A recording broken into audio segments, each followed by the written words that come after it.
All right, joined by Dr. Ed Chervenak. We are on the campus of the University of New Orleans, and we're talking about the election next week, but not about candidates on the ballot. There are three big propositions that deal with major projects in the city of New Orleans, and let's break down those propositions.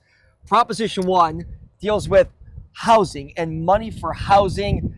A yes vote frees up money for the city to use. Really, am I right in saying this? Kind of in a different way that they have when it comes to housing. Well, the City Council is required to dedicate 2% of the general fund to affordable housing. And given the budget deficit that we're now confronting, they would like this bond of $45 million to cover the cost for several years on this housing trust fund. So the problem is, of course, that $45 million is going to last, it's only going to last several more years. Right. And then eventually they're going to have to fill that 2% in the budget for affordable housing, in the housing trust. So some advocates for housing groups are saying vote no. Some council members are saying vote yes. This seems to be a hot button issue as we head into election day. It does seem to be, I was looking at the site for those who are against it, and it's not very clear about why they are opposed to it. They're not really coming out and saying, what is the defect with this particular bond issue, because the money will go into that housing trust fund as required by the city charter.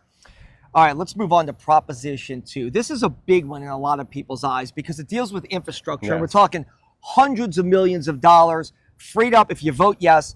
The city is saying this will help projects like the old charity site, the Lindy Boggs site, the old naval base, and the Bywater. It will give them the flexibility to help renovate those. You can't drive anywhere in the city without confronting infrastructure that needs to be fixed, whether it's the roads, bridges, blighted structures. And so, this is about $415 million being dedicated to dealing with infrastructure. And these three issues, affordable housing, infrastructure, and also the third proposition on stormwater drainage, are key concerns for constituents in the city. When you ask people what's the biggest issue, those three issues are right at the top. And look, just to be clear with this, it's not like this is a new tax. This is just freeing up bond money. Is that correct? This is the city borrowing money by selling bonds. This is not a tax increase.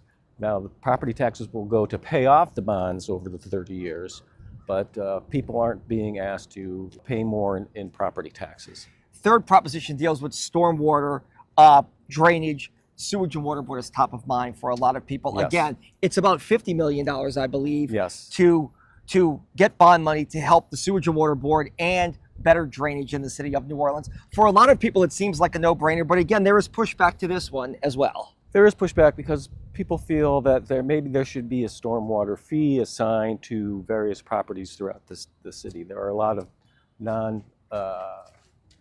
tax-exempt properties on the city that aren't paying into the general fund, and so there should be the stormwater fee so that everyone is paying their fair share in terms of financing the drainage system. And look, these are critical. Let me ask you this, because we get this question from a lot of viewers, and I like to have it explained to people. If these are so important, why are they on this ballot where there's not many things on the ballot? Is it because most people assume the mayor's race will go to a runoff, the sheriff's race will go to a runoff? Because why isn't something like this on the primary ballot? Why isn't it on the runoff ballot? I think a lot of it just is due to timing, whether, when you get that ballot proposition into the Secretary of State's office, and then they determine when that proposition will be on the ballot. And it may be that, it's going to be low turnout, maybe 10 to 15% turnout. And your most committed voters, your most chronic voters are the ones who are going to show up. And these are the people who are most interested in politics in the city. I know we're in odd time right now. There's a transition between current Mayor LaToya Cantrell and the mayor-elect Helena Moreno. Could you see a push from City Hall? I know that some elected leaders, some members of the council, I saw Leslie Harris put something on social media, but could you see a push by local leaders? Because a lot of members of the council, I know the mayor-elect, they're backing these propositions. They feel like these things are needed to move the city forward from where we've been. Well, obviously they believe we need to borrow this money because we are in a world of hurt when it comes to our budget in this year and next year. They're looking at a $200 million deficit for next year as well. So this is a way to kind of reduce the pain in terms of being able to pay for infrastructure, for affordable housing, and things of that nature. And just to come back to this one from Proposition 2, because it's the most amount of money, it's over $400 million, but it does deal with big ticket items. It does deal with charity, Lindy Boggs, the Bywater site, the old Naval Base. I believe the stadium in the Ninth Ward is tied into some of this too.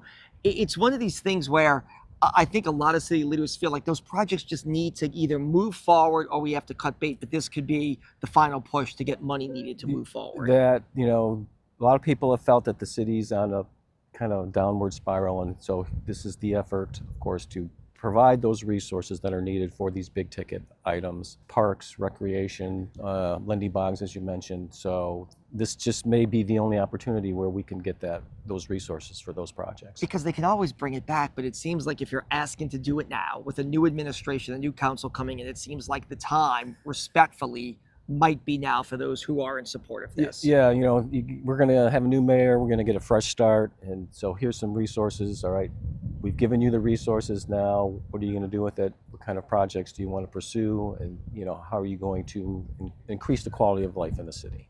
All right.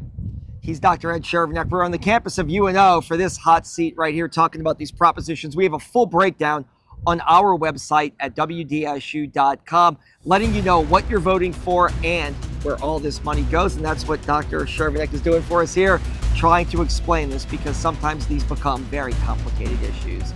That's all the time that we have. I'm Travers Mackel. You can see this entire segment Monday morning on WDSU.com.